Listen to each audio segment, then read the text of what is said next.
کلام ربانی ہے، روح ربانی، نفخت فیہ من روحی من روحی من روحی، میں پھونک دوں اس میں اپنی روح میں سے. روح کا تعلق ذات باری تعالیٰ کے ساتھ ہے. اسی طرح کلام ربانی کہاں سے آیا ہے؟ اللہ تعالیٰ کے پاس سے آیا ہے. یہ اس کی تقویت کا ذریعہ ہے.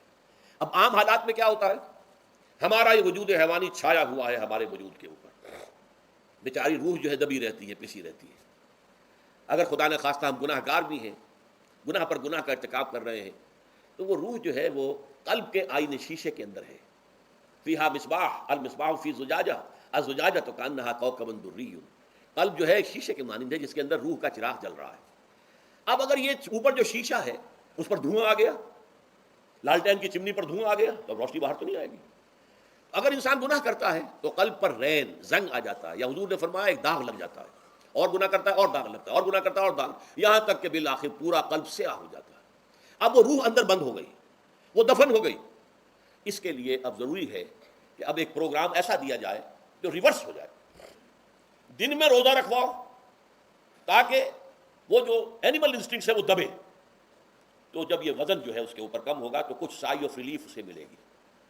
جیسے بے ہوش آدمی پڑا ہے، اسے کوئی ہلکا سا ہوش آ رہا ہے، آپ نے پانی کے کچھ چھینٹے دیے، اس کے بعد آپ نے رات کو کھڑے ہو کر قرآن کے انوار کو اتارا، بارش برس رہی ہے روح انسانی کے اوپر، قلب روحانی قلب انسانی کے اوپر، جس میں کہ وہ روح جو ہے وہ دفن ہے، وہ زندہ ہوگی اثر نو، ہوش میں آئے گی.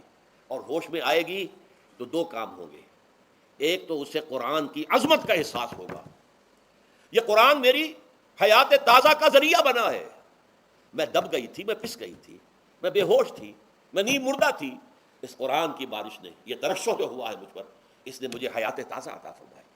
یہ جو قدر کا احساس ہوگا قرآن کا، لعلکم تشکرون، تاکہ تم قرآن کی عظمت سے واقف ہو جاؤ.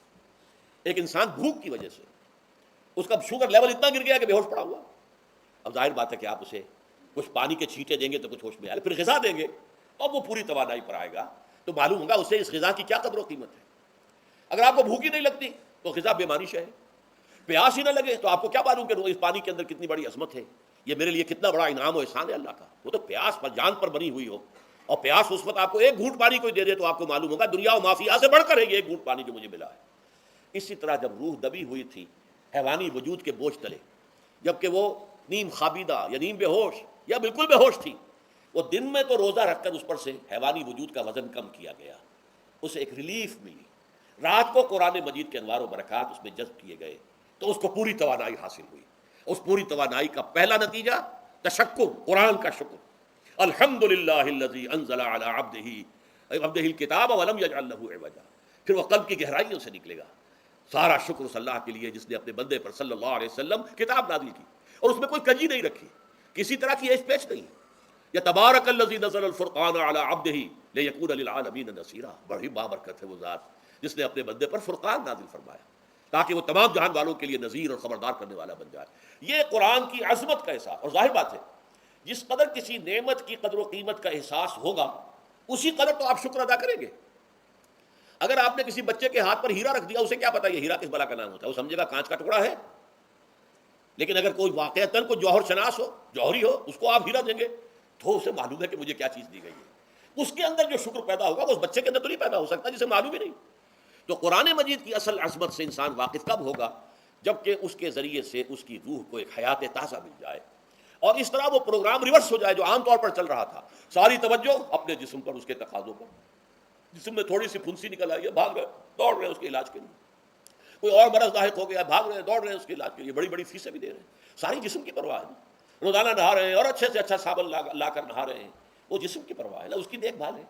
روح کی طرف توجہ ہی نہیں.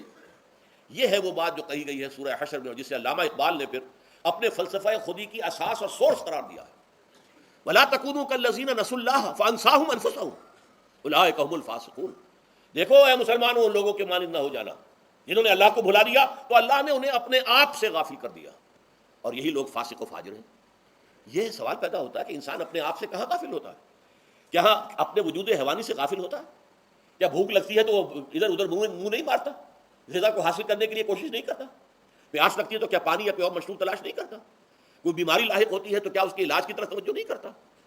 اسے آرام کی حاجت ہوتی ہے تو آرام نہیں لیتا؟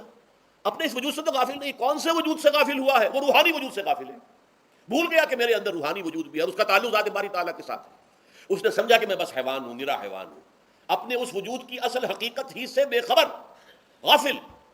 چنانچہ آج کے دور کا سب سے بڑا المیہ کیا ہے؟ ڈارون کے نظریے کے جو اثرات پیدا ہوئے ہماری معاشرت پر، ہماری سوچ پر، ہمارے فکر پر، ہمارے فلسفے پر، ہماری سوشولوجی پر، وہ کیا ہے کہ ہم بھی نرے حیوان ہیں۔ اللہ اللہ خیر سلام۔ یہ سب سے بڑی محرومی ہے اس دور کی کہ انسان اپنے اصل شرف سے خود ہی مستعفی ہو گیا۔ ہمارا کوئی وجود ہے ہی نہیں روحانی وغیرہ، روح کسے کہتے ہیں ہم نہیں جانتے، بس یہ جسم ہے۔ ہم اللہ کو نہیں جانتے کون ہے کون نہیں ہے، ہوگا ہم تو اس کائنات کو جانتے ہیں۔ ہم روح سے واقف نہیں، ہم تو اپنے جسم کو واقف ہیں۔ آخرت واخرت سے ہمیں کچھ پتہ نہیں، شاید ہو شاید نہ ہو، کچھ پتہ نہیں، لیکن یہ زندگی تو ہے، اسے ہم جانتے ہیں۔ یہ ہے آج کے انسان کا سب سے بڑا المیہ، اور یہ ہے ماس اسکیل کے اوپر ارتداد، ذہنی طور پر مرتد ہو چکے ہیں انسانوں کی عظیم اکثریت مرتد ہو چکی ہے۔ یہ ہے در حقیقت کہ روزہ جو ہے اس پروگرام کو آ کر ریورس کرتا ہے۔ دن میں کھانے پینے، جنسی تقاضے پر پابندی،